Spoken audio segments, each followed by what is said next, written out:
Hi, thanks for tuning into High on Horror. I'm Drew. And I'm John. This episode and every future episode is dedicated to all the horror hounds and smokers out there who want to expand their knowledge of the genre and have a good time. On today's episode, we're reviewing Evil Dead Rise. John and I got an advanced screening of it, and we've been sitting on it for over a week now? Yeah, Evil Dead, right? Yeah, yeah, and we've been unable to talk about it, so we cannot wait to spill our guts this episode and talk about it finally. And I know that a lot of you listeners are dying in anticipation to watch it in theaters this weekend when it comes out.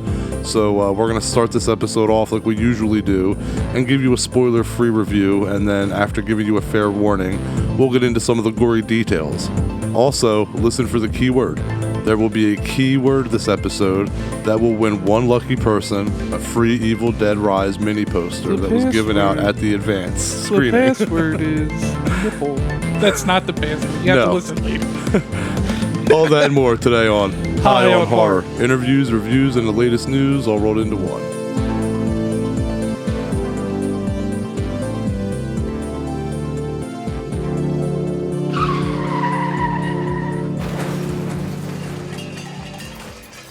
If you hear that train noise, you know it's time for Strain Wreck, the segment of our show where we discuss what we're smoking this episode.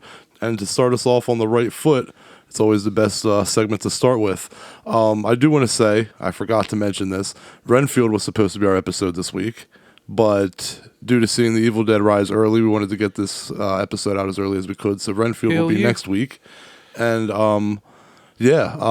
actually, so with that, John, you got something special for us today, right? Yeah, I was going to say, if you hear the train noise, you know it's Strain Wreck, but if you hear the train a-coming, that's Folsom Prison Blues. But, actually, I posted, was it a week ago, 2 weeks ago? Depending on your understanding of the space-time continuum. Our timeline is kind of everywhere. Yeah, our timeline, who the hell knows? We have our own multiverse. But, I posted on our Instagram, I went to the fourth time I've went to a Kevin Smith event, but the third time I've met him. Yeah. And because when Nicole and I went on New Year's, he auctions off the tubes. Well, I guess not auctions. Kevin Smith has his own theater. It's called Smog Castle over in Atlantic Heights, New Jersey. Mm-hmm. And because it's an independent theater, talking to other independent theater owners, he said that they're like, you can take donations. And he was like, what? They're like, yeah, how do you think we stay in business? We're not a chain. You take donations. So he'll do stuff for donations. The last time I went, you had to have cash. Right. So I made my sister stop before we got there because last time he had these little tubes. And I posted on there, what's in the tube? As Kevin Smith said, who knows? But, and he does stress that you did not buy this tube from him. It was a gift for your donation to Smog Castle. Correct. So for my donation to Smog Castle, I got a nice little tube of a pre-rolled. It's caviar gold. I think I said that right. Yeah. But caviar gold sounds about right. Caviar gold, but it's an infused pre-roll. So and the tube's signed. So we're gonna smoke that today. But and tell also, us about it though. It's got to be some decent shit, I'm assuming. I don't have too much. I just know it's an indica, and I've heard Caviar Gold before is a pretty good strain. Isn't it you said it was pretty good company 42% or something? It's a really high percentage. Yeah, it was pretty high for for pre-rolled. It was 40% or some shit. And it's a half gram pre-roll too. Yeah. So okay. But we'll pack a punch. And it was funny because in the photo I got with them, I met him and Q from Impractical Jokers. That's on our Instagram, by the way. Yeah, I would like to get Q on because he's done Hatchet 3. Reach out. And he's friends with Adam Green. And I interviewed the director of Hatchet 3, so maybe we could do a Hatchet 3 reunion. Yeah, that'd be awesome. But yeah, when I went to go get my photo with him, I told Kevin, I said, I'm going to get the tube in the photo. He goes, oh, great, get us all arrested. But so we're going to smoke that today. It's called Snoogans. Oh, hell yeah. Which, of course, I mean, they had to give it some kind of thing. And then we also got a bong packed here. So we're going to get it down. Yeah, I need to hit up the dispensary. We're recording today, and as of right now, it's 4:17. So I need to get re-upped for 4:20. I did want to say that before we talk about the Evil Dead Rise, I wanted to discuss something with you real quick, John, and also to our listeners, because apparently I have like an exclusive story from Kane Hodder, like something that he's never told anybody before. Now, rather, I don't really believe personally that he's never told this to anybody before, but I do think that it's not common knowledge, so it's pretty cool if you want to learn something about Kane Hodder right now. So I went to Monster Mania convention this weekend, as you know, and I was in Kane's line, and I brought my Photos on Instagram as well. Yeah, I brought my son up to meet him, and when I introduced my son's name is Abel, and the first thing that Kane says is he goes, "What? Kane and Abel?" And I was like, damn, I didn't even realize that. That's pretty cool, right? And then, so then I introduced myself. And I'm like, hey, man, I'm Drew. I've met you before. And he was like, he just kind of looked at me and his jaw dropped. And he's like, what? He's like, I just said Cain and Abel. And now you tell me your name is Drew. And I'm like, yeah. And he's like, you know that, like, when my mom got pregnant, my mom said that my name was either going to be Kane or Drew. And he's like, I've never told anybody that before. And I'm like, damn, I definitely never heard of that. And I'm like, so there at that meeting, at that table, you had a Kane, Abel, and Drew. I just thought that was pretty unique. And yeah, so apparently there could have been a Drew Hodder in an alternate universe, but Kane... There is somewhere out in the multiverse. Yeah, Kane was almost named Drew, so apparently that's not common knowledge.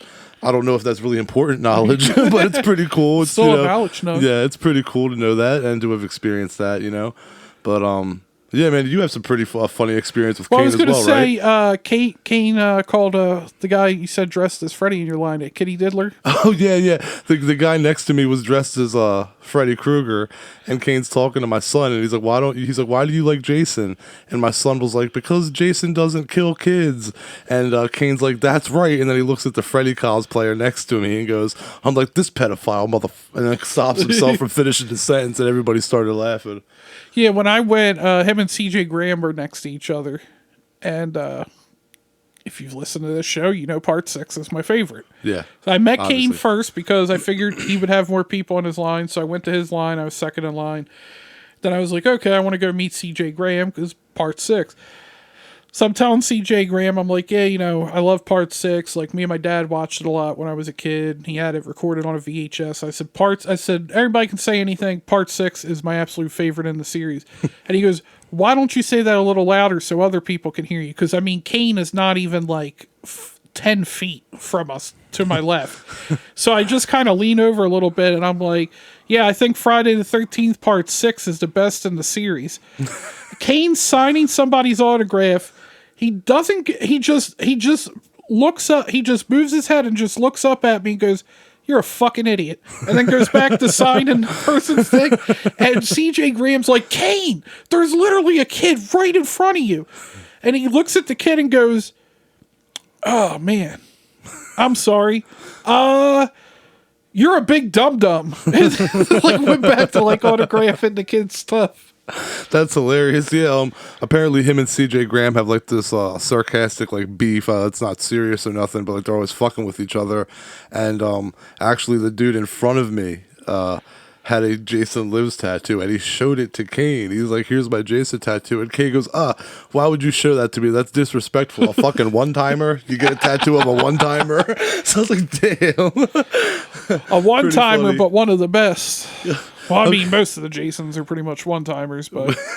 Dude, okay, so and right now in the background, we're watching Terrifier 2. I was going to bring this up. It's a goddamn bedroom scene. I was going to bring it up, but I'm like, why is that relevant? And I was going to let it go, and then I saw you just look up at it, too. Yeah, I'm just like, it's hard to take your eyes off the brutality. I'm trying to record. I look up, and I'm like, oh, shit. Well, it's funny, because you started talking, and as I looked over, I was looking over at my notes, and I just looked right up at the TV, and I just, in my head, was like, the bathroom scene. Is he about to come back with the bleach right now? You mean the bedroom scene? You said the bathroom scene. Did I say bathroom? Yeah. Yeah, the bathroom scene with Pamela Anderson. He's about to come back with the salt. We're just this has turned in from a train wreck to a commentary. To a watch along. So set your right now Allie is crawling towards the phone. Please set your video time to 23 minutes. You got Sienna's calling on the cell phone. Yeah. Allie's almost getting to the phone. She's crawling with one arm. She going to use her strong. Oh, here he comes. Art. Oh, there's the bleach. Oh, in her mouth too. Oh, here comes the salt. No. That's the same salt I clean my bong with. Yeah, you mean my wife cleans your bong with? Okay, she cleaned my bong once, okay?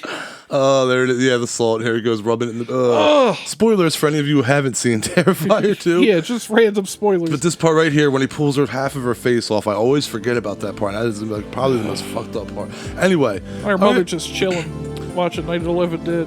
let's get into talking about Evil Dead Rise.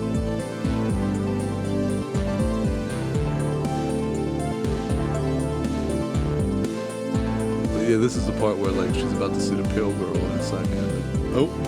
Oh, sorry, we're still watching Terrifier still 2. Going on. Anyway, sorry. Okay, so Evil Dead Rise was originally supposed to be a streaming movie. For those of you who did not know that, it was supposed to go to HBO Max or the now Max. But luckily enough, movie theaters started doing good again, and Warner Brothers realized what they had with an Evil Dead film, and they made the right call to put it in theaters. I mean, I'm personally glad. I don't think it would have been the same watching it at home. Don't you think this is a theatrical movie, John? I mean, what if they did the Snyder cut? Nah. Snyder does Evil Dead. The Cronin cut. The Lee Cronin cut. But I'm surprised it still got moved to a theater. I feel like it's the Stars series kind of failed out, but even though it was really good. But yeah, I mean, it definitely was pretty nice to see it in theaters, even in them uncomfortable ass seats. Yeah. So Irish filmmaker Lee Cronin was actually offered to direct the next Evil Dead movie back in 2019 when Sam Raimi saw that he was quote, a master craftsman, end quote, and knew how to make a good horror film after he saw Lee's first feature, Hole in the Ground. Now, the movie title Evil Dead Rise and the announcement of the project altogether came in 2020, and that's also when Lee wrote the script. Lee was 9 years old when he saw Evil Dead, and it had a profound impact on him. It's like pretty most young to be seeing Evil Dead. Right, and it made him jump with anticipation at the prospect of helming the next film in the beloved franchise. And all right, here's a knowledge nugget for you also. Evil Dead Rise used 1,717 gallons of fake blood. I believe it. Yeah, right, and the 2013 remake, though, supposedly used 50,000 gallons of blood just for the final scene alone. So Rise isn't as gory of a remake, but really? Trust us, it's still gory. Believe it or not. Oh, man. I mean, I guess the numbers don't lie, but I felt like this was pretty goddamn gory. Agreed, it delivers for sure. And Bruce Campbell said something that was funny but true during an interview that I was watching. He said that genre fans have typecast him more than studios. He said that he gets roles on like Hallmark movies, and he's had roles on Xena and other things, and he gets non-horror roles. But it's like the horror fans keep pulling him back into horror. He can't get out of it. I mean, like outside of horror, he's well respected, but like I wouldn't say he's like a top name outside of horror. Like, agreed. He's still a decent actor, and like you said, gets decent roles. But I feel like we just love him more. He made his stamp here. This is where he's king, so to speak. Hail to the king. But Bruce also apparently. So check this out to you listeners out there. And John, I did not know this prior to seeing the film. Bruce Campbell is in Evil Dead Rise. I definitely heard his voice. I didn't see him, but apparently, but you heard his voice, right? No, I didn't even know. Not even that. But apparently, he and the Delta are both in the film, and they're very, very well hidden to the point that director Lee Cronin said that if anyone tweets him the exact whereabouts of Bruce and the Delta, that he will pay them $50. And as far as I could tell, that deal still stands because the movie isn't even out yet, and people are talking about this scene and nobody's seen him. I heard his voice, but I did not see him. That's interesting. Now I'm going to have to listen for his voice. I didn't, so that's interesting. Do you remember where you heard his voice at? Yeah. Okay. I wouldn't say it's necessarily a spoiler. Okay. But when the book opens and it starts flipping through and you hear like all the like voices and stuff, I definitely heard. Maybe I'm wrong and misheard it, but true. I'm like 95% sure I heard Bruce Campbell's voice in there. That would be awesome. It was super quick. But that's crazy. If that's dude, you should tweet that to Lee Cronin and see if that's it. You might win that $50. But I think he means they're physically in there. I know, right? I do too. But I'm just saying. I wonder if you're right about that. That'd be really cool. That's also a little cool Easter egg. But so I actually had to watch the remake 2 or 3 times, though, honestly, to the 2013 film, I mean, to swallow the pill. In theaters, I was totally underwhelmed by it. everything that happens, even the most minuscule details, were ruined in all of the trailers and red band trailers for the 2013 film. And I don't know if anyone else knows, but it fucking sucks when you're watching a movie and realize that the best parts and most shocking parts are the shit you've already seen on trailers on YouTube. 65. Yeah, so that was good. But yeah, so I walked away totally disappointed and did not like it. Once I watched it once or twice at home, I started to like it as its own thing, but it still feels like a movie that to me was made in the hopes of giving Evil Dead fans what they thought they wanted, as opposed to actually giving us what we wanted, which is something new and fresh, but also faithful, which is what Evil Dead Rise gives us. Evil Dead Rise is 10 times the Evil Dead film that the remake was, and the trailers didn't give away the best parts or the most shocking parts. Even though I like the remake now, it's still the lowest ranked in the franchise for me, and I'll talk about ranking them later, but let's go ahead and get into the Evil Dead Rise review. All right. So, like Drew said, we're here to talk about Evil Dead Rise. It's scheduled for release later this week from Warner Brothers. And EDR, it's like EDM, but it's Evil Dead Rise instead of electronic dance music or something. I forget the fuck it stands for. Anyway. It's a supernatural horror film from writer-director Lee Cronin. It stars Lily Sullivan and Alyssa Sutherland as two sisters who, estranged for some time, must reunite. Or, I guess, unite. Yeah. Well, I guess, no, they're reunited. I stand by it, damn it. To save their family from demonic creatures. Morgan Davies, Gabrielle Eccles, and Nell Fisher, who's making her film debut, are among the supporting cast.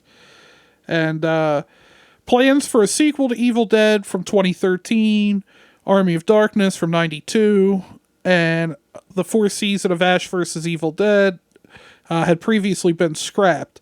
And Ash vs. Evil Dead ran from 2015-2018. So this paved the way for Evil Dead Rise's development. Sam Raimi announced the project in 2019 with Robert Tapper producing, Raimi and Bruce Campbell executive producing, Cronin writing and directing. And production took place in New Zealand from June to October of 2021. And Evil Dead Rise premiered at the South by Southwest on March 15th of this year and set to bring audience on a frightening journey of thrills and gore, continuing the legacy of Evil Dead. And it has plenty of gore, I will say that. Oh, hail the Deadites. Yeah. And like we said, it's Evil Dead Rise follows the two sisters. They're named Mel and Liv, and they reunite after the death of their mother to clean out the family's old home in the city. However, while in the basement, they discover an ancient book that unleashes a horde of demonic entities upon them. Why is it always found in a basement? Except Ash vs. Evil Dead, he kind of had the book with him, but it was in a trunk. Yeah, but it's always in a basement. It's never in the attic. That'll be the next one. Evil Dead Attic. I mean, this was called Evil Dead Rise. Anyway. The sisters find themselves trapped in the building and must fight for survival against the evil spirits that possess the people around them. As they struggle to stay alive, they also try to uncover the origins of the book and the demonic forces that have been unleashed. Let me stop you right here real quick. I just wanted to say that when Alyssa Sutherland, the lead, she's actually really scared of horror movies in real life. She's not a fan of them because she gets scared of them. But she took the role of Ellie very seriously, like a professional would, and she embraced the physicality of the role, which is something that you need to do in an Evil Dead movie. Yeah. And she did. She actually did. She practiced and got prepared for the role by watching and doing interpretive dance videos and moves to help inspire movements. And yes, her those movement, like quirky movements, and the way she crawled and stuff. Yeah, and her movement and physicality are on point. And she's one of the best Deadites in the entire series. It's seriously. When you think of all the Deadites from the movies, how's she not towards the top? I would have loved to have seen Ash fight this chick, man. It's funny because the other Evil Deads, it's always somebody gets possessed, and you feel kind of bad because you're like, well, they're trying to kill him, but they're still this. Like in this movie, I never felt any sympathy towards this Deadite. Yeah, right. It was kill this bitch. I feel you, yeah, man. Like in the other ones, it's Ash's girlfriend and stuff. So this one, I'm just even though it's the girl's mom and sister, it's kill this bitch. Yeah, get her out of there. Yeah, the film takes place in a high-rise building, a departure from usually our isolated cabin setting in previous Evil Dead movies. The director Lee Cronin has described the film as a roller coaster ride of terror with a strong focus on character and emotion.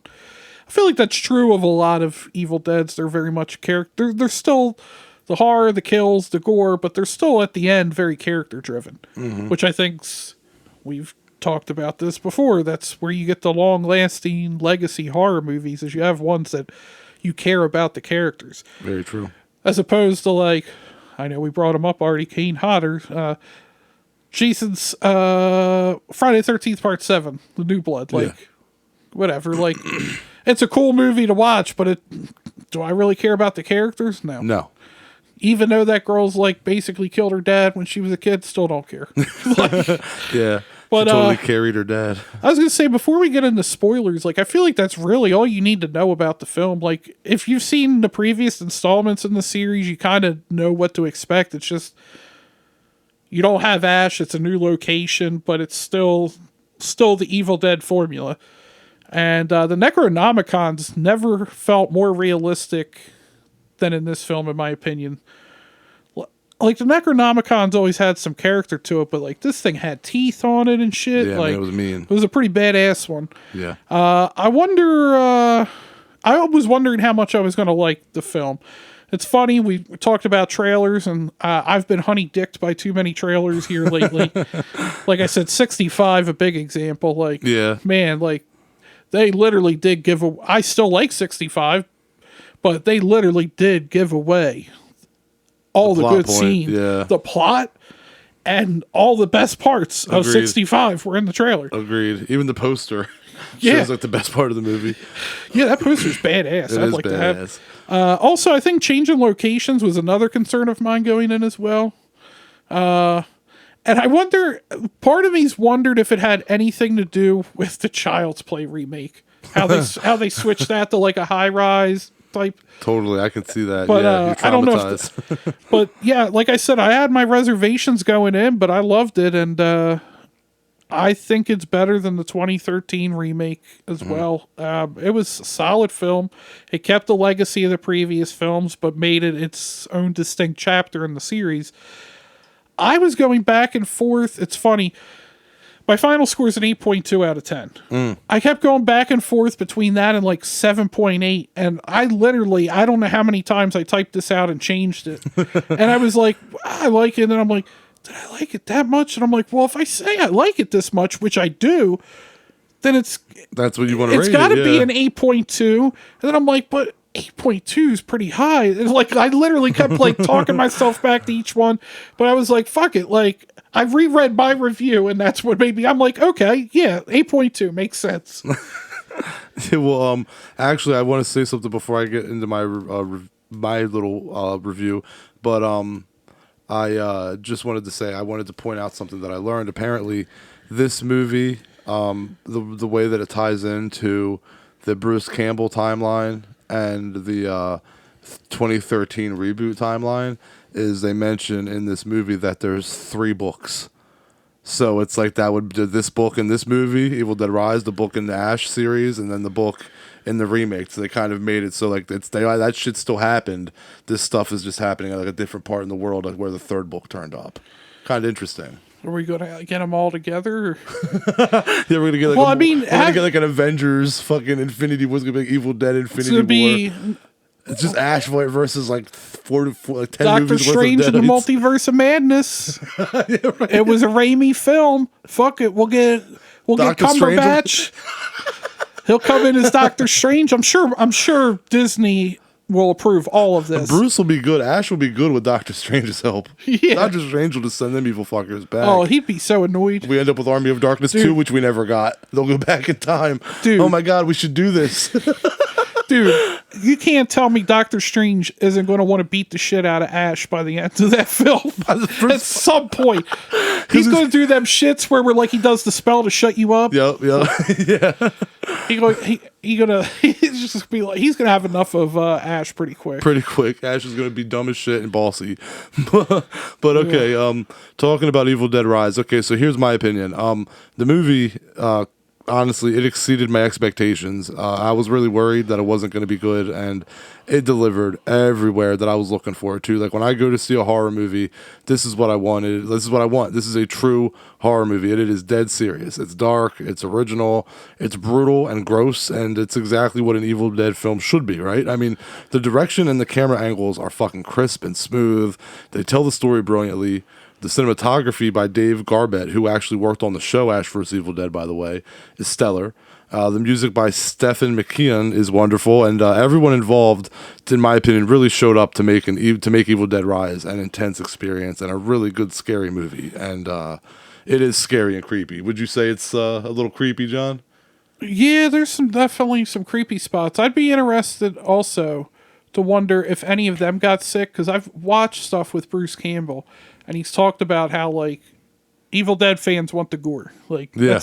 you have to have the gore for an Evil Dead movie. That has to and be, he yeah. would talk about how when they would get done filming it, he would be sick to his stomach because he would ingest so Yeah. much of the fake blood that it would like literally make him sick after they were done filming.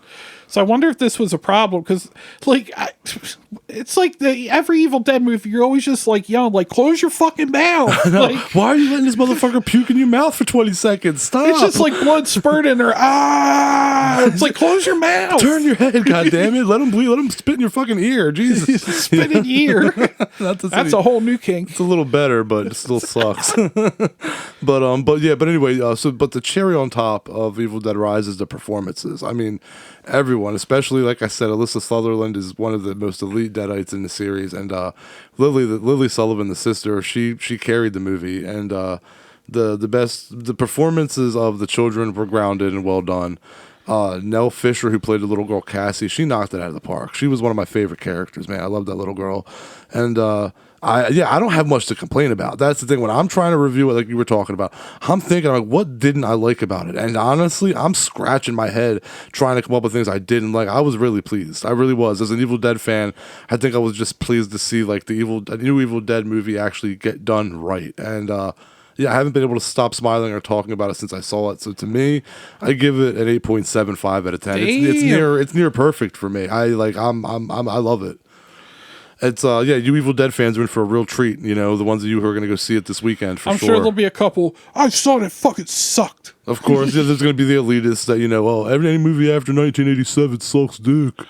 If you talk to Quentin Tarantino, probably any movie from 1987 sucked dick to him. That's That probably man fucking true. hates 80s movies. Yes, he does. All right. Well, I think we'll stop here now for spoilers before we get into those. So this will be the end of our spoiler-free review. Stick around because we're just going to be talking spoilers for the whole second half of that. If you dare. If you dare. But first, we're giving away one 11 by 5 by 17 poster for the film that we were given at the advanced screening we attended. To win them, all you need to do is relay what the keyword is to us on social media at HighOnHorror420.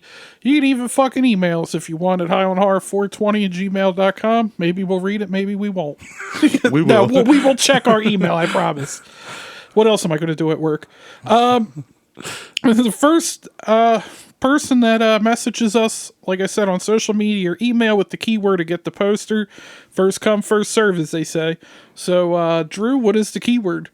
Okay, well, the keyword is actually 2 words, I think. It might be 3, depending on how you look at it, but it's a quote from Evil Dead Rise. Titty-sucking parasite is the keyword. Good luck. Okay, so,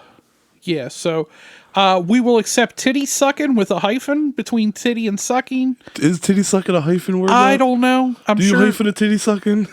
You can hyphenate it, I think. I think you can. I mean, you can hyphenate anything you want. You just put a fucking hyphen in it. That's true. But anyway. So we'll accept it as 3 words or 2 words. 2 words, 3 words, 2 words with a hyphen. It'll work. Titty sucking parasite. One more time. Titty sucking parasite. Just email us that. First person gets the poster. Yeah. So with that said, now let's get into the spoilers. I mean, if you're in a high rise, you might want to get some Allstate and be protected from mayhem from Deadites. So, so if you don't want anything spoiled, get the fuck out. Dollar for dollar, nobody protects you from mayhem like Allstate agents. All right, so for spoilers, I'm not even just going to keep going down the movie because you've seen it.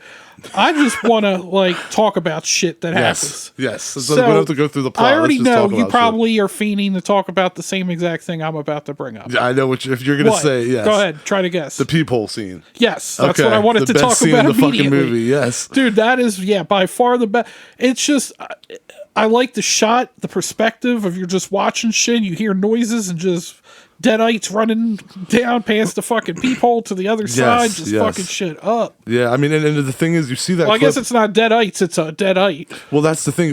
Now when I go back and I watch the trailer, and you see her Ellie looking in the peephole, going, open up. I just want a little kiss. You actually see like a little dead kid in back of her in the hallway. And I never picked up on it the first time, and it's like, yeah, there's a whole scene that leads to that. There is literally Ellie like taking on everybody on the fucking their floor of the apartment, and you're watching it through the peephole, shotguns and everything. It's fucking insane. And also, the fucking people in the theater had me dying. Oh yeah, why? Because when why can't I remember their names? The little girl. Oh, Cassie? Yeah, Cassie. Yeah. When she's there and she's like, open up for mommy, I'm all better now.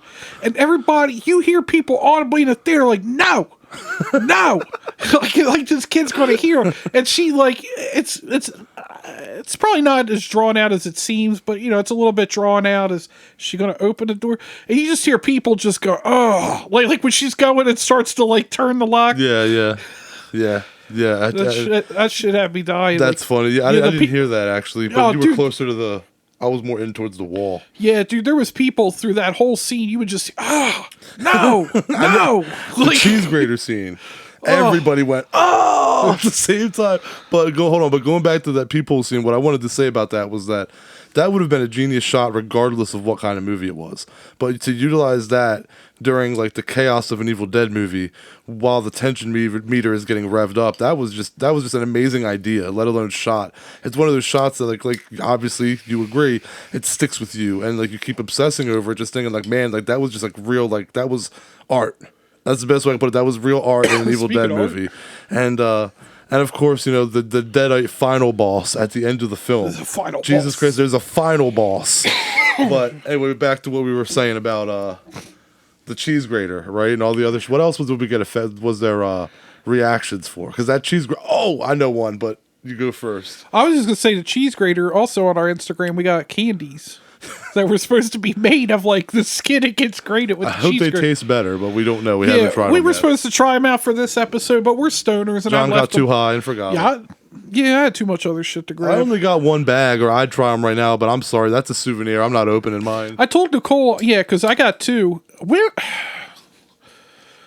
the people that hosted this, if you're listening, I don't know if we were allowed to take those candies to start with, but you had them out on the table and somebody else did, so I just followed them.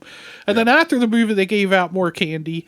They did a trivia before, which pissed me off because granted, I'm not even going to try to say that my Evil Dead knowledge is anywhere near what your Evil Dead knowledge is, but I figured I'll still be able to get a couple of these bitches. Mm-hmm. All they asked about was, the director directed what movie before this? The actress, star was it known for what show before? Yeah, it was all about the new movie. None of it was Evil Dead trivia at all. Agreed. And then you were the only one that didn't know a question though. Yeah, that's fun. I wasn't gonna bring that up, but yeah, I've been telling everybody how even after you gave the answer, everybody was like, "What?" So yeah, there was a question that there was like 200 people in that theater, and it was completely packed. And they asked the final question, and they said that they were giving out cheese graters and sweatshirts and candy, and they said that they had a special gift that they would mail for this question because they didn't have it with them. If anyone knew the answer to this question, and the question was something like, "What was the mother afraid that her child was in Lee Cronin's hole in the ground?" what mythical creature was she worried that he was turning into? Right, and every other question that they asked, Everybody's hands was raised. Like, Or, it was or there would be people just go, ooh. yeah, like, but it was hard to get noticed because so many people were reacting to questions, and then they asked. And you're kind of off, and we were kind of off to the side in a corner. Yep. So it's definitely hard to get recognized when everybody's raising their hands, but nobody raised their hand. It was just crickets. You just hear crickets. Then nobody knew the answer. And it was funny because even the guy hosting, he was like, "Look, he's like, anybody gets this, you know, you're hard." Yeah, and I raised my hand, and he looked over. He was like, "Damn, nobody knows this." Nobody knows this question. And then he looks over and sees me. I'm the only guy with my hand up in the whole theater. And I raised my hand and I said a changeling, which was correct. And his reaction was like, oh, he couldn't believe I knew it. And then other people were like, you heard people go, what was it? What was the answer?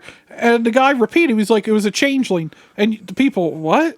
Yeah, like even after I answered it, people still, like, they were stumped. So that's really awesome. But I still have no word on if I'm going to get this special prop package. So I better get that because I'll be on your ass if Drew doesn't get his power drill. That's right. I worked my ass. Well, no, I didn't work my ass. But here's what's funny. Yeah, the funny. I had that snobby mentality. Remember when they first started giving out trivia questions? They were like, we're going to ask some trivia questions and then we're going to start giving away some prizes. I ain't answering shit unless it's for a prize. I leaned over to John. I said, I don't give a shit if I know all the answers. I'm not answering shit unless it's worth a prize. Which is smart because they're probably only going to call on you once. So don't be that person. And I saved it till the last one and got the best prize, but hopefully I got the best prize. Did you hear the woman behind us when you were trying to get the lady's attention and couldn't get it? No. You were trying to get her. You were like, hey, miss. Hey, miss. Yeah. And like she just kept walking because they were supposed to get your information to send you the thing. They forgot to get it. The couple behind us, I don't know, the boyfriend, husband, whatever. Okay. I guess he had told her, like, why didn't you say something, like, to get the lady's attention? Okay. To which she goes, oh, so this sounds like something you and I would say. She goes, she wasn't listening to him, so me yelling, hey, miss, as well was going to do anything? And I'm like, at first I'm like, she got a point. Now, she just salty she didn't know the answer. She's like, I'm not going to help this guy get his prize. Why would I do that, man? Fuck him and that changeling. Right. But, oh, yeah, and then, I'm sorry, Jeff, something else before we moved on to something else? No, we were just talking about the cheese grater, and then I think we just got into the contest, and yeah, whatever. I was going to say the blob deadite. Are we talking about the final boss? Yeah. Yes. That shit. So Ellie's lying on the apartment floor, and like it just looks like there's a Dawn of the Dead scene happening where it's like all these deadites are like kind of digging her guts up, and you think that they're like maybe ripping. I thought they were ripping her apart. I thought that was like, are they eating her or ripping her apart? Motherfuckers are crawling inside her, making this like spider fucking Resident Evil mutant fucking Silent Hill looking deadite, where it's literally like a combination of the entire upstairs tenants in one fucking body. I like the old guy. Yeah, dude. Oh, you know what though? The one thing that I thought was really cool that I want to mention that is again different that we haven't seen in any other Evil Dead movie, including the originals, was that the evil actually has a presence in this one. Unlike the other films, where it's just like the camera angle and the noise, you just hear and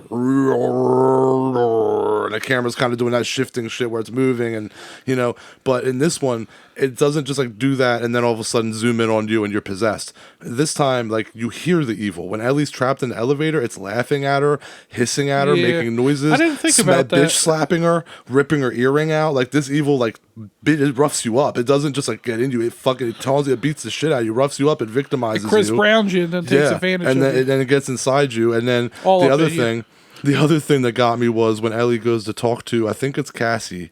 But she goes to touch when she comes through the door and they're asking her, like, are you okay? Are you okay? You can see the evil, like, combing through her mind because she doesn't know her name. She says something, I think it's Cassie, but she's like, yeah, Callie. Cassie. Yeah, hi, Cassie. And I was like, oh, that's fucking evil. Like, just to see that, like, you just saw the evil, like, comb her brain for, like, the names of people. That was, like, just totally unique to me. Yeah. And also, sorry, but go ahead. Were you going to respond to that? No. How about the... my whole thing going into the Evil Dead Rise was, what the fuck's up with the chick that's rising out of the water with the cuts on her face? Where is this going to fit into the fucking movie? Bam! Right in the fucking beginning. That's where. How about that shit? Some apocalypse now stuff. But, I mean, have you ever seen something like that before? I mean, you know, like, obviously there's a big question as to how she got the cuts on her face. I mean, have you ever seen... What'd she do? Go ahead. Tell the listeners what happens. Takes a drone to the face. Just grabs a drone and just smashes it into her own fucking face. Why though? Why? But basically, the opening of the movie is kind of the end of the movie, right? Like, It's the end of the movie, essentially. You know? Yeah, that's because I didn't feel like it was bad here, but I feel like it's becoming a trope. What, where the end is the beginning? I can see that. I feel like it's been happening with a lot of movies lately. Well, I feel that it kind of worked. I mean, I it was get, fine here. No, I get you. I totally get you. But the reason that to me that it worked here is because with it being an Evil Dead movie, like I think it's kind of cool basically that they're saying the evil was never put back.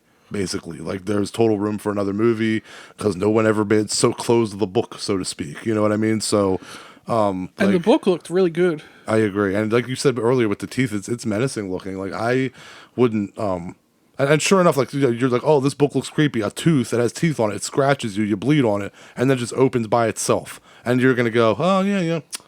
Let me read through this. No, I would close that shit and be like, this shit just drank my blood and wants me to read from it. This is some diabolical. Oh, as our producer Josh would say, this is some diabolical shit. We didn't even bring up the records. Yes, talk about that. That shit was there. Unlike the tape recorder, like in the prior films. Yeah, it was on vinyls. Yes, and it was. Like, why would that guy have not destroyed that? Because like he does the first two to go on the third one. I fucked up. Like after he finished, why wouldn't he just got rid of those like altogether? So yeah, I got the feeling that this might have been like the first one found, the first of the 3 books found, based on like obviously the fact that this is on record. So like I think there's maybe that's why the book had teeth too. They're trying to say that that's like the ancient, you know. But yeah, so it's like I like though that you hear on the records, you basically hear the priests like who discovered the book basically trying to convince the church to let them read it. And you hear like it's like a recording in like a church, right? I mean, isn't it? Yeah, it's a church, it's weird because they have to like put their finger on it to like speed it up too. Yeah, and you just hear everybody in the church like protesting, like "Get out of our church! You're evil! You're not doing it!" Blah blah blah. Second record is him like saying, "What's he saying?" In the second record, like, "Oh, they kicked me out of the church, so I'm going to read the shit anyway," or something. Yeah.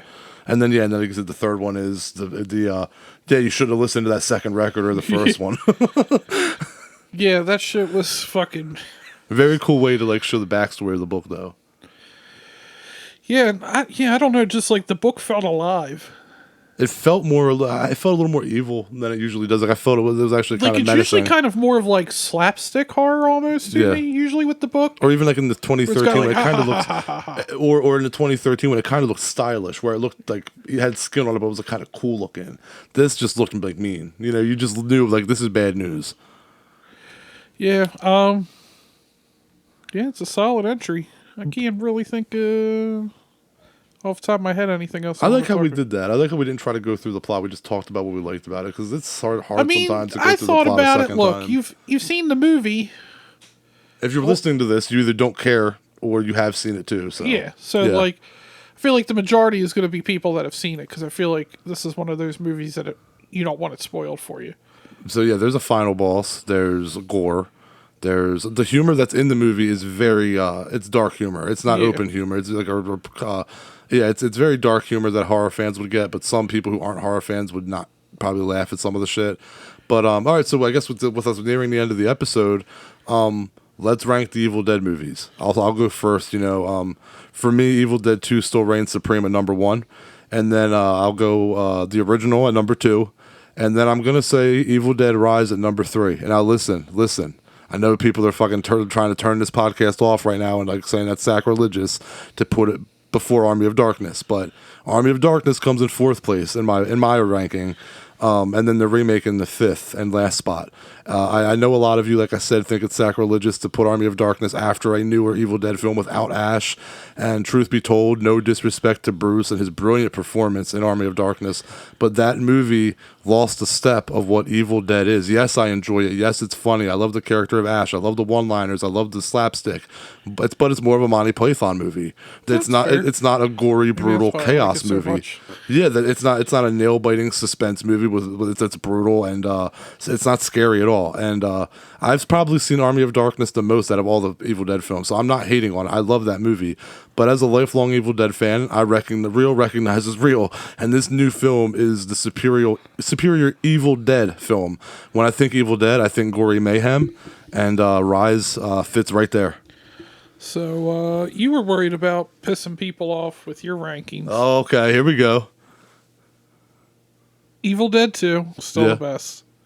Agreed. I would go this Evil Dead #2. Oh shit! So you put it at 2. Oh I wow! put it at 2. Yeah. It's funny because I read put it yours at and you're 2. like, I'm going to piss people off. And I'm like, well, I'm probably going to piss them off more than like. So you put It it at was a number really 2 good in the movie. series, and I put it at 3. So hey, well, yeah, that says I something. really enjoyed it. I'm sure you fucking like, you know how you get like, you get, I don't even recognize any Evil Dead movies after Army of Darkness. And there's some people don't even fucking like Army of Darkness, so it's all really the first two. Or there's the Ash purist that if Ash ain't in it, I'm not watching it. So hate me if you want. I got it at number 2. I really enjoyed it. And man, so what's number 3? People are gonna fucking hate me. I got Army of Darkness number 3. Oh shit! And I got the original at number 4. Oh, wow. So the original's on number 4 on this, so then remake is also last on your list, though. Yeah. Okay. Well. Yeah. Okay. Real recognizes real. Like I said. But I mean, Evil Dead 2 is not a remake, but it's a remake. It's a requel. Yeah. The original requel. Now that word exists, it's a requel. Yeah, you can now retroactively apply that to Evil Dead 2. That was good. Because I feel like Evil Dead 2 is a lot of Evil Dead, and it was just better, had better production, you know, better all around. Bruce carried the movie by himself, didn't need all those co-stars, yeah. Right? I mean, I'm sure there's people that are fucking live it with me right now. I got the original at 4, and I got this new one at 2, but it is what it is. Yeah, hell yeah. So let me ask you this before we close out. You have this thing where you've been buying physical media. Physical media for this or digital?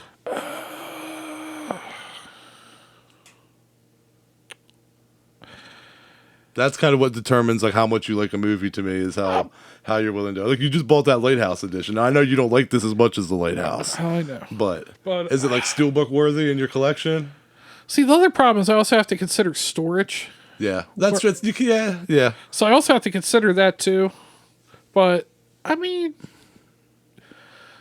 I feel like it's one of those movies, and I feel like it's probably a lot with a lot of movies is that I might want. It depends what they're going to give me with the steelbook and what's going to come with it, and what's included in it. I guess so. The edition, depending on edition. But okay. I would like to have it in my collection for sure. So it's not like Cocaine Bear where you were automatically like, yeah, that's one I don't own digital. Like this is one where you'd at least consider owning it. It's funny because now I don't know. Maybe we'll talk about this in a later episode. We've briefly touched on it before. Another thing that really made me change my mind about owning physical versus digital. Yeah. I think we talked about it when Joe Bob brought up the Gone with the Wind stuff. Mm-hmm. I saw something that came out. I haven't verified it myself, so I don't know if it's true. But going for digital stuff and how they can change stuff, I saw that if you watch Juno on HBO Max or whatever the hell it's on, I don't want to, whatever Max streaming service. Yeah.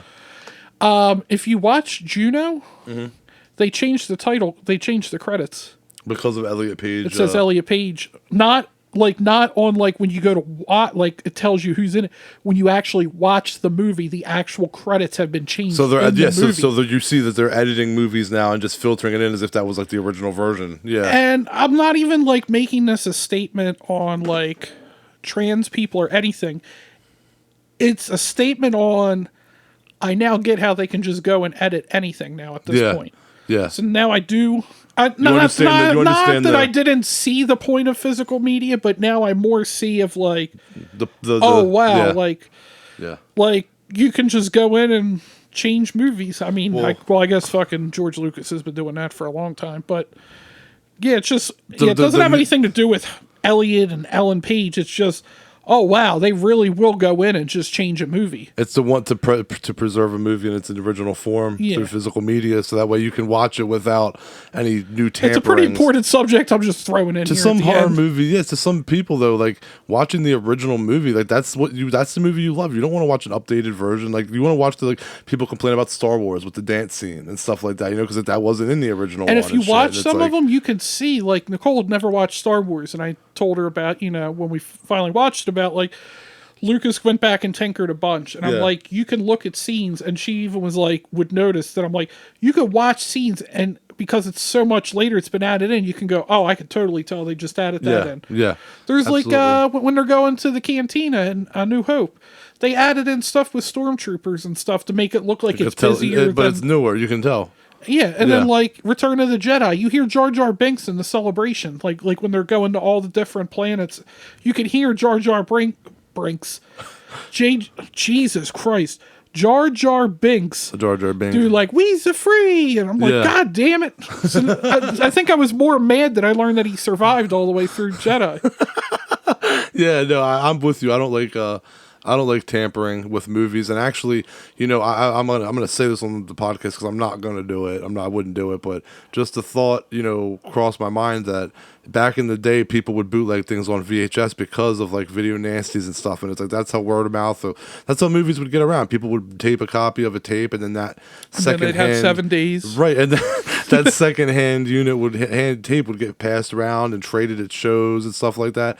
And Netflix closed their deal with Mike Flanagan, and he's now working with Amazon Prime. So like all of his movies, Netflix is kind of trying to get rid of his shit now off their streaming service. And the movie Hush about the deaf girl who's being stalked by a serial killer, it's a really good movie. They announced that it's like leaving their streaming service, and Netflix never puts any of their original content on physical media. So it's like once that's gone, it's gone. You're not going to be able to watch it. And part of me thought I should like screen record this off my phone or something, because in like 5 years no one might be able to find this movie, and I could say, hey, I was a part in keeping this alive and like keeping the movie kind of like just keeping it from my I'm sure people have copies, you know, of it keeping out there. it out there. But yeah, it just makes me want to preserve it and just say like I don't want this movie to be lost. So it's like even at the cost of bootlegging it, like whatever you have to do to make that not get lost. So you know, we'll see. But like you said, I'm sure you could probably find a Blu-ray of it already or something that somebody's already probably downloaded and would be better than my screen recording. But still, the thought about preserving crossed my mind, and we were talking about preserving film. So anyway. Yeah, we just rambled at the end of Evil Dead. I just Yeah. threw out like this important thing just at the end of the episode. Got real deep. That weed got us thinking and talking real deep. It's that caviar gold. Thank you, Kevin Smith. Thank you, Kevin Smith. Come on the podcast, Kevin. We'll talk about Tusk. People fucking hate that movie. I need to stop because we'll just start rambling on more about we shit. We need to close out this episode. We need to close this out. Stop it here. So yeah. Anyway, thank you to all the horror hounds and smokers out there for tuning in. Next week we'll finally get you that review of easily the most anticipated movie for me this year, Renfield. It's getting mediocre reviews, so I'm a little worried. I thought it might be good, but I was super sarcastic in my statement about how excited you're our well aware. listeners heard last week. I said it was like pulling teeth to get you to go. I'm like dragging you, basically. You know what's funny? I'll fucking just come out and say it. We talked about this. Drew was going to be able to get passes like we did for Evil Dead to go see Renfield, and I was like, nah, I can't that day. And then he was like, oh, they're giving out more tickets for Evil Dead Rise because we couldn't originally get them when we first went out, but they put out 50 more. I was like, oh yeah, I'll take off work for that. Yeah, I said that to you. I messaged you. I was like, yeah, you want to go see? Like, I'll take a vacation day at work to go see that. This is legit how it went. I text John. I say, hey man, you want to go see Renfield Tuesday in an advanced scring? And in fairness, the advanced screening's about 40 minutes to an hour away. Yeah.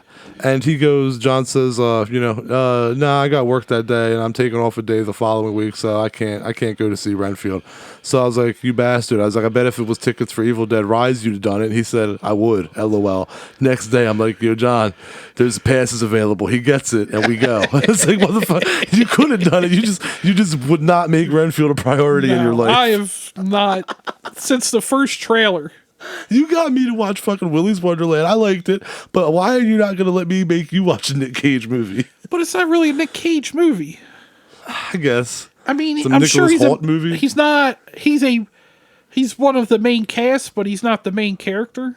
Okay. So that'll be my only argument. I got really nothing. It just doesn't look good. And when it was first announced, like, I was pumped. I was like, oh, Renfield movie? That sounds like that could be badass. And then I saw the first trailer and went, this looks terrible. But we're going to review it. Maybe I'll be surprised. Yeah. Maybe I'll love it. And real quick before you move on, I was gonna say Jenna Canal, who plays Tara in Terrifier, she's in the film, and she's okay. she's in the anger management, like whatever sort of like self-help meeting, yeah. and in her scene she does a Terrifier reference, like when she's talking about like why she's there. She says that she has nightmares that she's being haunted by a clown. Oh, nice. So a nice little Easter egg to So another best part of the Terrifier nod movie. this episode. Yeah, best part of the movie. Anyway, That's your girl, so yeah, you're gonna love it. So follow us online, High on Horror 420 at Gmail. Fucking Christ. That Kevin Smith weed, my dude. I gotta say, the last probably 4 or 5 episodes, the endings have just become unraveled at the end. We're too high to talk and shit. Like it's just like you get to the wrap up and then it's just tired. It's just late at night and early in the morning, depending on how you look at it. To quote John Coffey, I'm tired, boss. Anyway, so follow us online on High on Horror 420 on Facebook, Instagram, Twitter, and TikTok. And you can email us at highonhorror420 at gmail.com. And before I screw up anymore, I think that about wrap her up. Catch you later. Titty sucking parasite. Remember, titty sucking parasite. It can include a hyphen. You can win a poster just sending us a message Can saying include that. a hyphen. See you guys next week. Remember the hyphen.